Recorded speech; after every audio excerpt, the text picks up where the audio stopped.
بسم الله الرحمن الرحيم. الرحمن علم القرآن.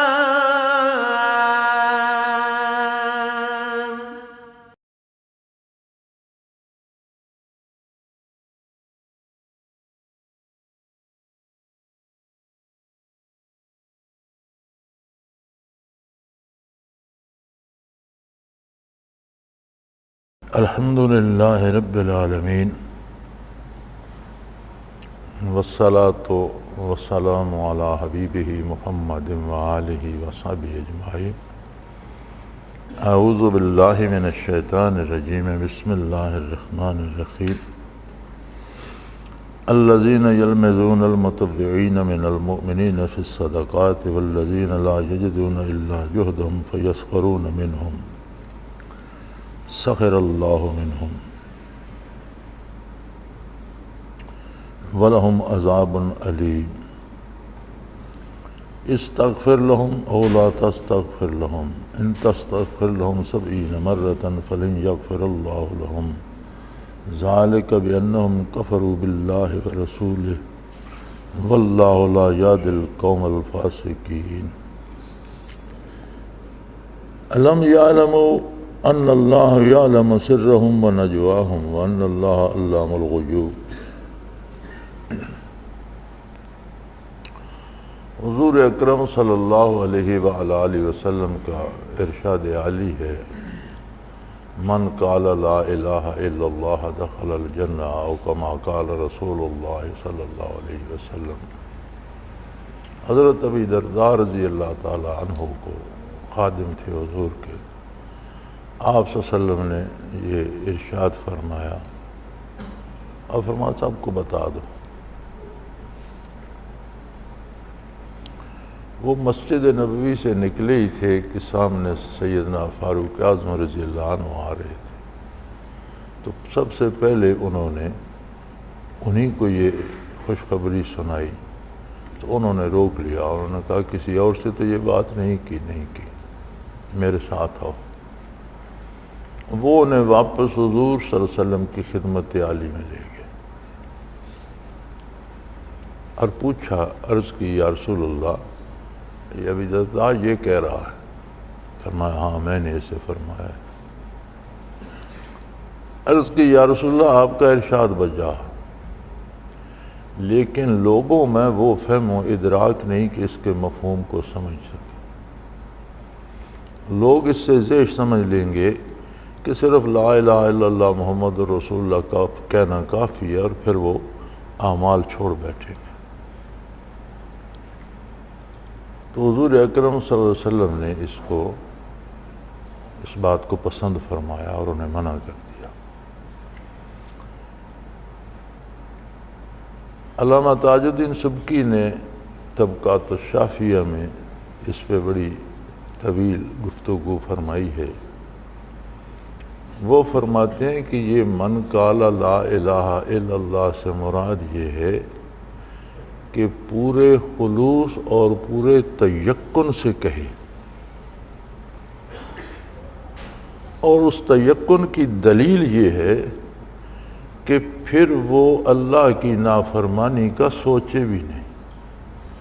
یعنی اس خلوص کی دلیل اس کے اعمال اور اس کا کردار ہے.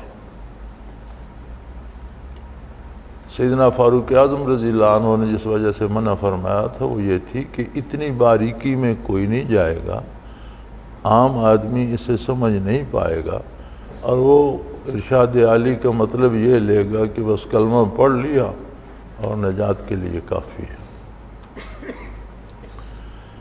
کلمہ پڑھ لینا یا یہ دعویٰ کرنا کہ میں مسلمان ہوں، مومن ہوں، ایماندار ہوں، یہ ایک دعویٰ ہے.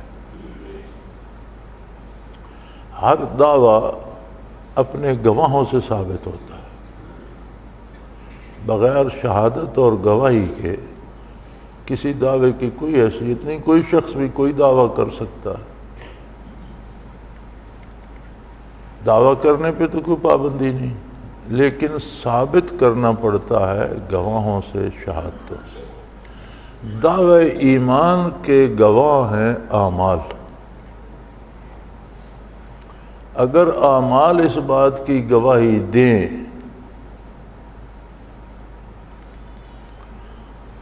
حضرت رحمۃ اللہ تعالی علیہ فرمایا کرتے تھے کہ عہد نبوی کا صحابہ کرام میں سے کوئی شخص اگر دنیا پہ واپس آ جائے اور آج کے ہم مسلمانوں کو دیکھے تو وہ کہے گا یہ تو پاگل ہیں، دعویٰ کیا کرتے ہیں اور کردار کیا ہے ان کا، یہ پاگل ہیں، ان میں عقل نہیں ہے۔ اور ہم دیکھ کر اسے کہیں گے کہ یہ شخص پاگل ہے۔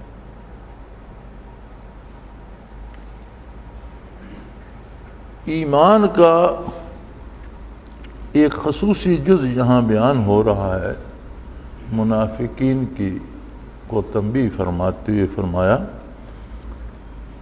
الم یعلموا، ان کو یہ خبر نہیں ہے، یہ جب دعوے ایمان کرتے ہیں تو اللہ پر کیا ایمان لاتے ہیں؟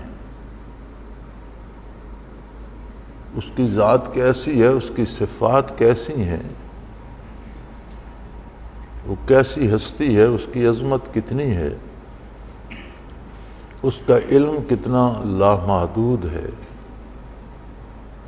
یہ کون سا کلمہ پڑھتے ہیں؟ فرمایا کیا یہ نہیں جانتے ان اللہ یعلم سرہم ونجواہم، کہ جو باتیں یہ چھپ کر کرتے ہیں یا جو کام یہ چوری چھپے کرتے ہیں یا جو سرگوشیاں یہ رات کی تاریکیوں میں یا کمروں کے گوشوں میں یا اندھیرے خانے میں جا کر کرتے ہیں، کوئی چیز اللہ سے تو نہیں چھپ سکتی، وہ تو جانتا ہے۔ یعنی منافق کا کردار یہ ہوتا ہے کہ لوگوں کے سامنے تو خود کو نیک اور پارسا ظاہر کرے، لیکن خلوت اور تنہائی میں اللہ و اللہ کے حبیب صلی اللہ علیہ وسلم کی نافرمانی کرے اور اپنی خواہشات کی تکمیل کرے۔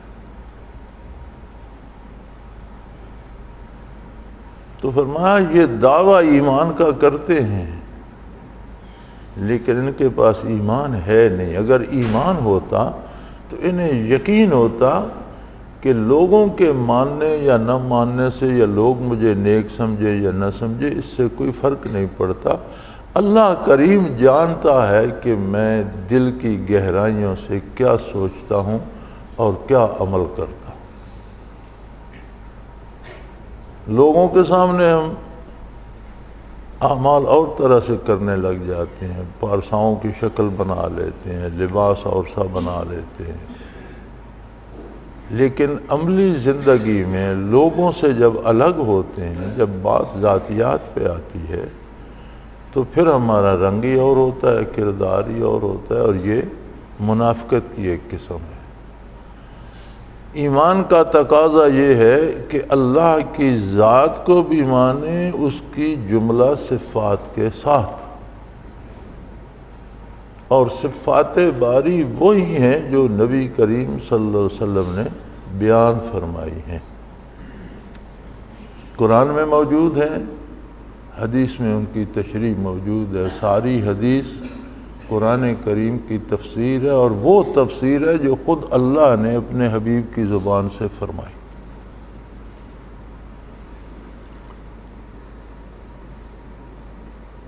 فرمایا کیا یہ انہیں اس بات کی خبر نہیں؟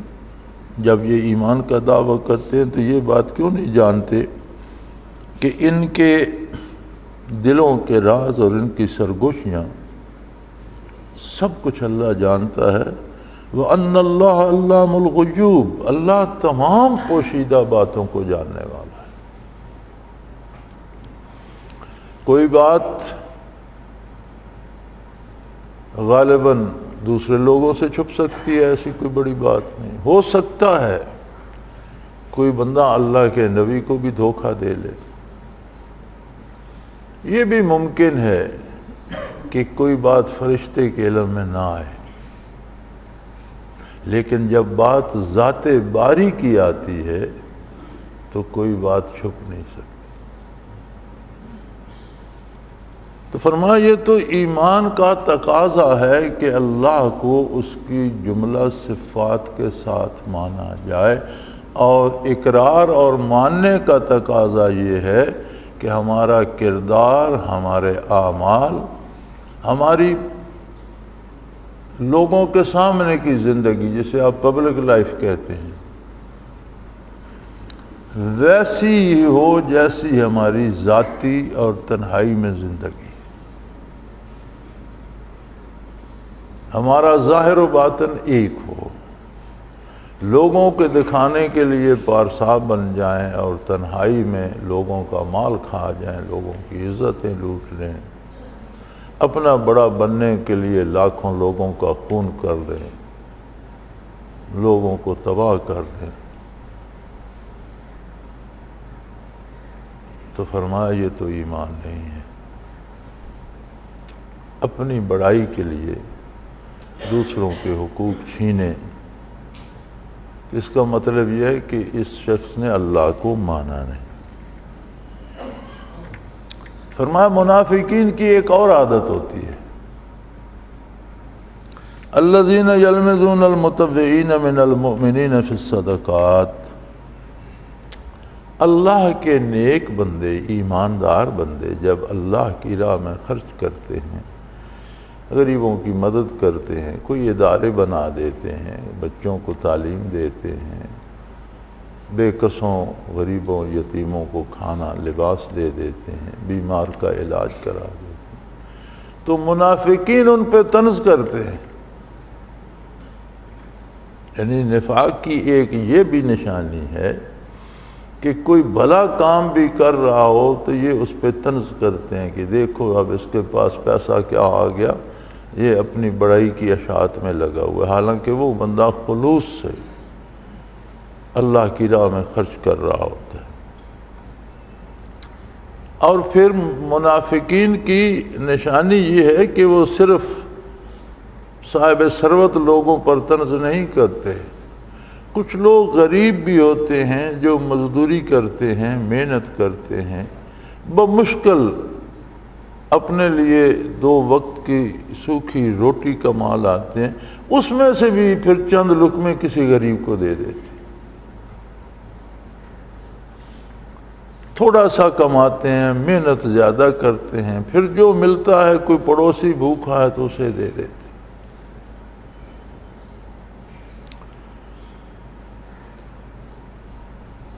میں چھوٹا سا تھا، مجھے یاد ہے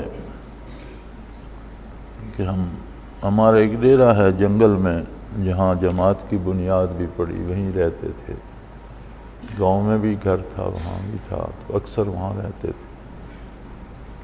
دادا جان مرحوم اللہ ان پر رحم فرمائے، طب کرتے تھے اور نفیس سے آدمی تھے، تو 4-5 گھر تھے وہاں اس ڈیرے پر، ان میں سے ایک خاندان بہت غریب تھا، اکثر ان کے ہاں فاقے ہو جاتے تھے، دیہاتی ماحول تھا، سادہ غذا تھی، گھر کے گندم ہو گئی، آٹا پیسا، باجرہ بھی ہم لوگ پکا کے کھایا کرتے تھے، دودھ ہو گیا، لسی ہو گئی، مکھن ہو گیا۔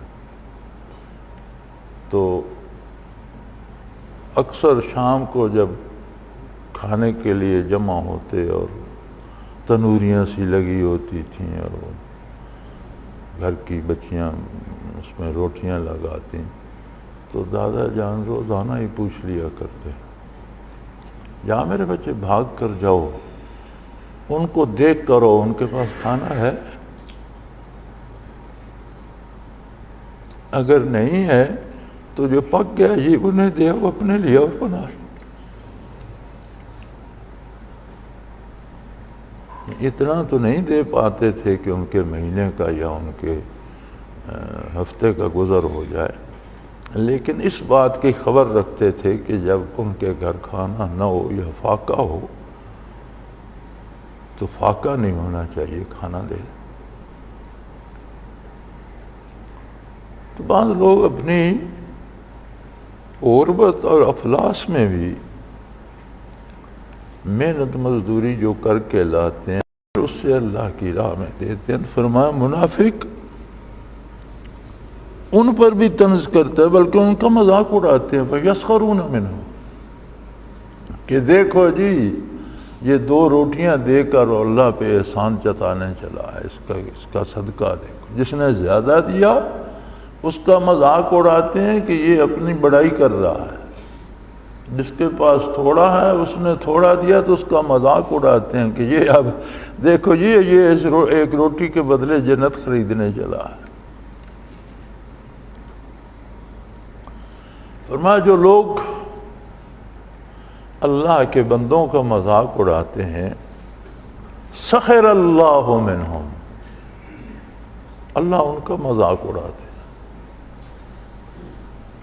یہ میں نے کئی دفعہ عرض کیا ہے کہ یہ متشابہات ہیں، اور اس طرح کی صفات جس ذات کی طرف منسوب ہوتی ہیں اس کا مفہوم اس کی شان کے مطابق ہوتا ہے۔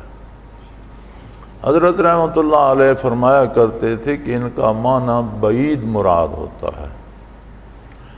ہر جملے کے 2 معنی ہوتے ہیں، معنی قریب جو ہم نے مفہوم سمجھا، معنی بعید وہ ہوتا ہے جو اس کا نتیجہ ہوتا ہے۔ تو اللہ کریم کا مذاق اڑانا یہ ہے کہ جس کا مذاق اڑایا جائے اسے ہم کچھ نہیں سمجھتے، اسے ہم بالکل ناکارہ گیا گزرا سمجھتے ہیں، تب مذاق اڑاتے ہیں۔ سخر اللہ منہم، اللہ ان کا مذاق اڑاتے ہیں، مراد ہے کہ اللہ کے نزدیک ان کی کوئی اہمیت نہیں، نہایت گھٹیا، نہایت بے وزن، نہایت بے قیمت لوگ ہیں، ان کی کوئی اہمیت نہیں۔ اور صرف یہ بات نہیں کہ اللہ کو ان کی کوئی پرواہ نہیں، بلکہ وَلَهُمْ عَذَابٌ عَلِيمٌ، ایسے لوگوں کو بڑا دکھ دینے والا، بڑا دردناک عذاب۔ اب یہ دیکھ لیجئے کہ منافقین مکہ مکرمہ میں نہیں تھے، کیونکہ وہاں قربانی دینی پڑتی تھی، مفادات نہیں تھے۔ جو کلمہ پڑھتا تھا اسے مصیبتوں کا مقابلہ کرنا پڑتا تھا، وہاں کوئی منافق نہیں۔ مدینہ منورہ میں ریاست اسلامی بن گئی تو دنیاوی مفادات بھی نظر آنے لگے، تو منافق بھی پیدا ہو گئے، اندر سے کافر تھے، بظاہر دعوی اسلام کرتے تھے کہ اسلامی ریاست سے مفاد حاصل کریں۔ تو یہ بھی کفر کی ایک قسم ہے، اور یہ بھی جس طرح کفر چل رہا ہے، نفاق بھی چل رہا ہے اور چلتا رہے گا۔ آپ دیکھیں جماعتیں بنتی ہیں، ادارے بنتے ہیں، مخلص لوگ آتے ہیں، بنیاد خلوص پہ ہوتی ہے۔ جب ان کی ایک حیثیت بن جاتی ہے تو پھر منافقین بھی گھس آتے ہیں کہ اس سے یہ فائدہ ہوگا، اس سے یہ فائدہ ہوگا، اس سے یہ۔ پھر چور چکے ڈاکو ہر کوئی لباس بدل کر اور حلیہ بدل کر شریف اور نیک بن کر آ جاتا۔ تو فرمایا منافقین کو اللہ رسوا کر دیتے ہیں، ان کی پرواہ نہیں کرتے، ان کی کوئی حیثیت نہیں رہ جاتی۔ لیکن یہ مت بھولیں کہ صرف رسوائی اور ذلت ہی ہے، ان کے لیے بڑا دردناک عذاب بھی ہے۔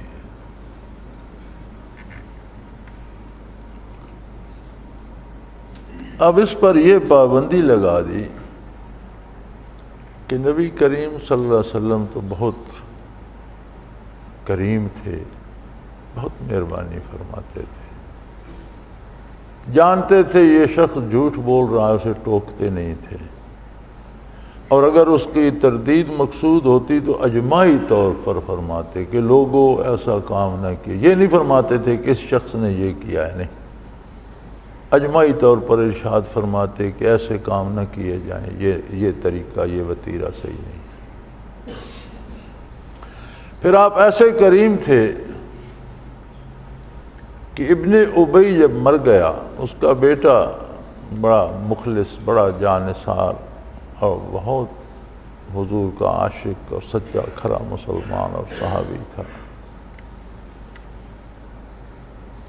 بلکہ ایک دفعہ ابن ابی نے کچھ بات کی، وہ صحابہ نے نبی کریم صلی اللہ علیہ وسلم سے عرض کرتی، وہ مکر گیا، اس نے قسمیں کھائیں میں نے ایسا نہیں کہا۔ اس پر وحی نازل ہوئی کہ اس نے ایسا کہا ہے اور اب جھوٹ بول رہا ہے۔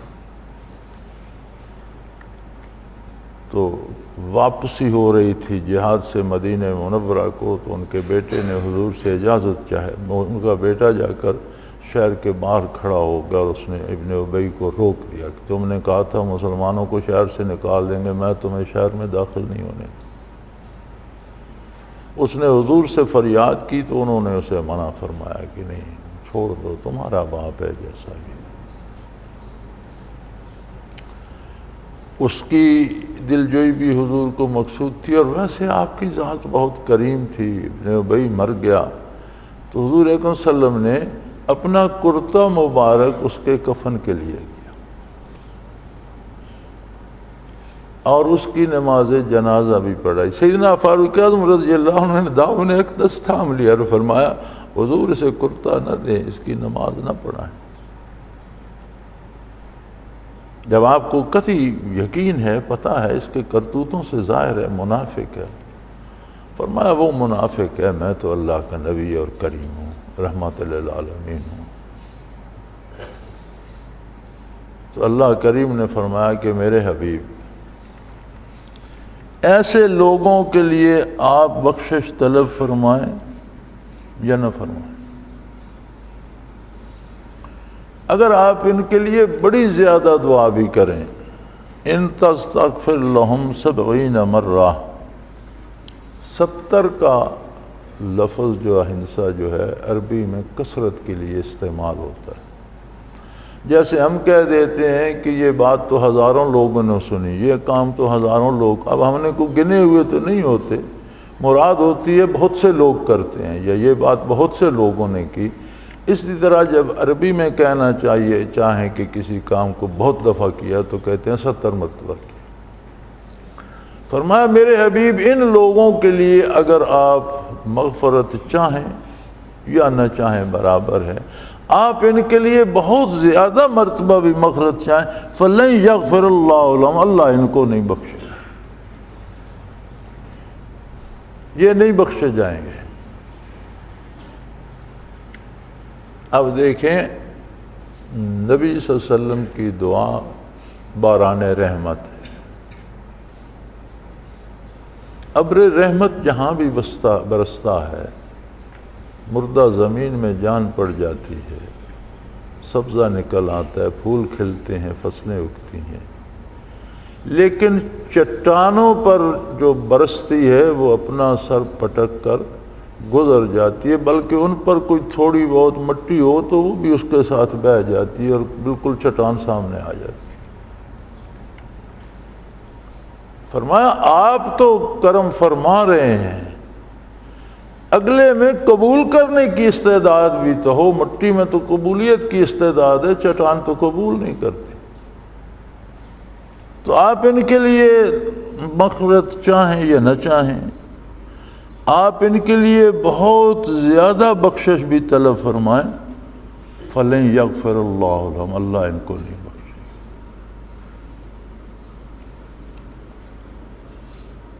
ذَلِكَ بِأَنَّهُمْ كَفَرُوا بِاللَّهِ وَرَسُولِهِ، اس کی وجہ یہ ہے کہ انہوں نے اللہ سے کفر کیا اور اللہ کے حبیب صلی اللہ علیہ وسلم سے کفر کیا، اور اتنا بڑا دھوکہ اللہ کے رسول کے ساتھ کہ دعویٰ ایمان کا اور کردار کافروں کا۔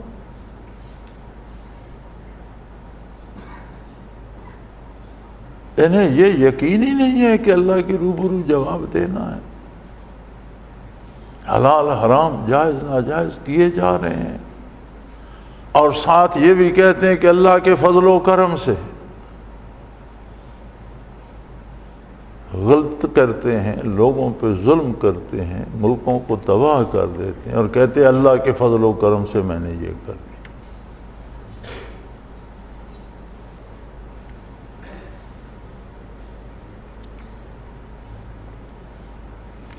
مزامیر کو اللہ نے شریعت اسلامیہ نے حرام قرار دیا، اور کہیں کوئی ساز بج رہا تھا، آواز آ رہی تھی تو حضور صلی اللہ علیہ وسلم نے کانوں میں انگلیاں دے لیں اور خادم سے فرمایا کہ تم سنتے رہو، جب یہ ختم ہوگی مجھے بتانا۔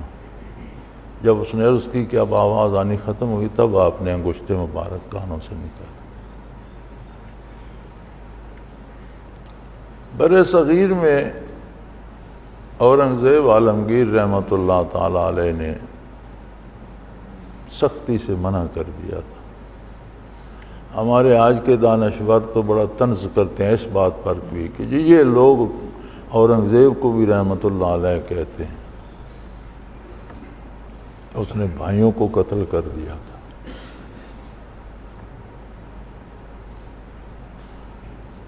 تینوں بھائی اس کے، ایک شراب میں مدہوش رہتا تھا، اس کا کوئی دین نہیں تھا، ایک رافضی تھا، اور تیسرا دہریہ تھا۔ وہ کہتا تھا اللہ تک جانے کا ہر راستہ صحیح ہے، ہندو مذہب بھی صحیح ہے، یہودی بھی صحیح ہے، عیسائی بھی صحیح ہے، سکھ بھی صحیح ہے، آگ پرستش بھی صحیح ہے، یہ سارے صحیح ہیں، مختلف راستے ہیں اللہ تک جانے کے، سارے صحیح ہیں۔ ان میں سے کوئی بھی برسر اقتدار آ جاتا تو پورے بر صغیر کو کفر میں دھکیل دیتا۔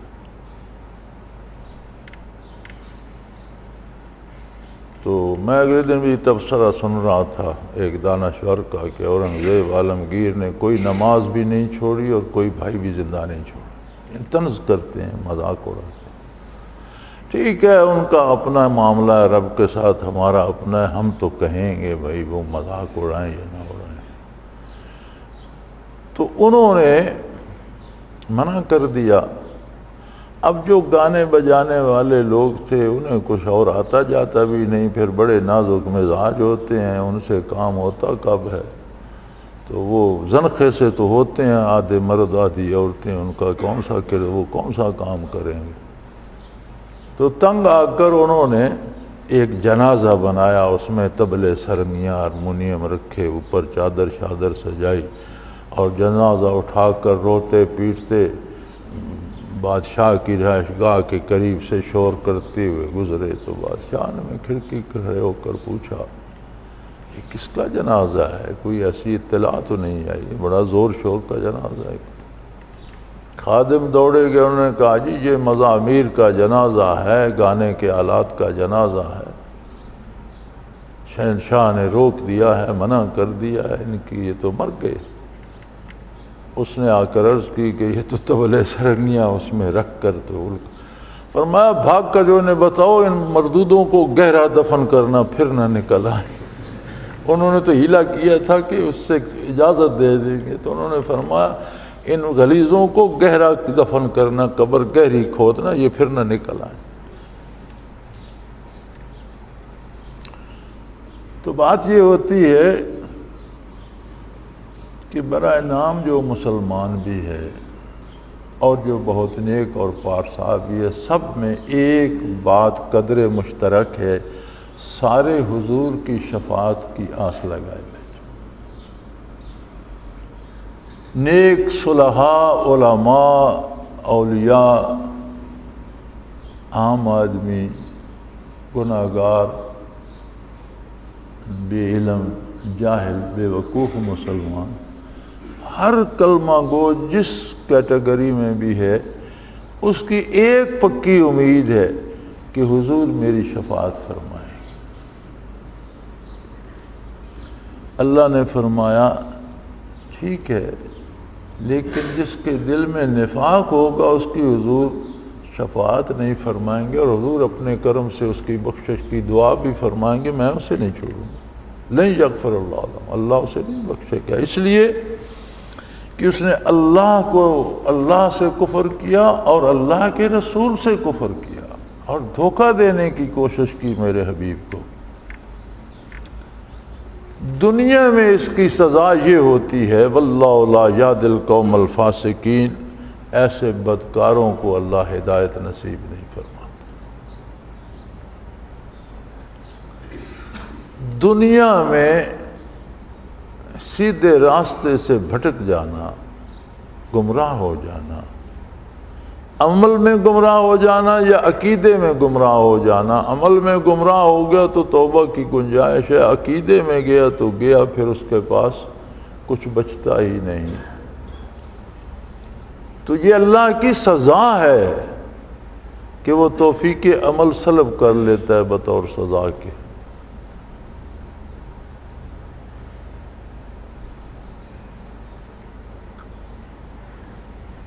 لوگ سمجھتے ہیں ہمیں فرصت نہیں ہے، ہم فارغ نہیں ہیں، ہم نماز نہیں ادا کر سکتے۔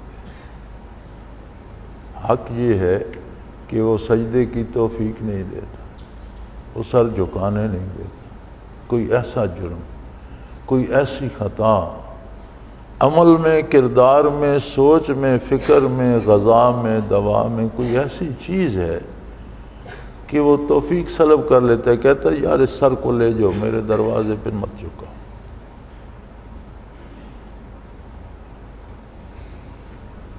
تو فرمایا دنیا میں ان کو اللہ یہ سزا دیتا ہے، لا یاد القوم الفاسقین، ایسے بدکاروں کو ہدایت نہیں دیتا، نیکی کی توفیق نہیں دیتا، توفیق عمل نہیں دیتا۔ وآخر دعوانا ان الحمدللہ رب العالمین۔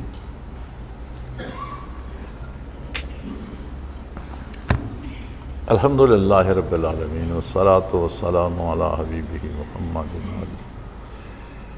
اللہم ربنا لا تقتلنا بغضبک ولا تہلکنا بعذابک واعف عنا قبل ذلک اللہم ربنا لا تسلط علینا من لا یرحمنا انت ولینا فی سفرنا وحضرنا فی مالنا واہلنا انت ولینا فی الدنیا والآخرہ توفنا مسلمین والحقنا بالصالحین اللہم انزل علینا من السماء ماء مبارکا نافعا غیر ضار نافعا غیر ضار نافعا غیر ضار هو الذی ينزل الغیث من بعد ما قنطوا وینشر رحمته وهو الولی الحمید وهو الولی الحمید وهو الولی الحمید وصلی اللہ تعالی علی حبیبہ محمد برحمتک یا اللہ اللہ اللہ اللہ اللہ اللہ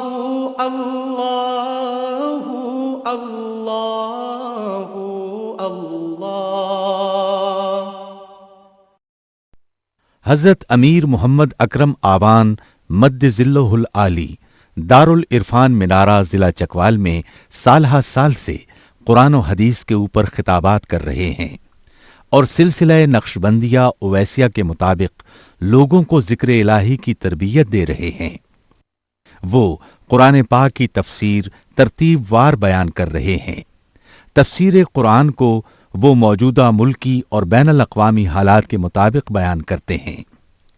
موٹر وے سے کلر کہار کے انٹرچینج سے نکلتے ہوئے، کلر کہار کی جھیل سے ہوتے ہوئے، میانی، بوچھال اور نورپور سے گزرتے ہوئے دارالعرفان منارہ پہنچ سکتے ہیں۔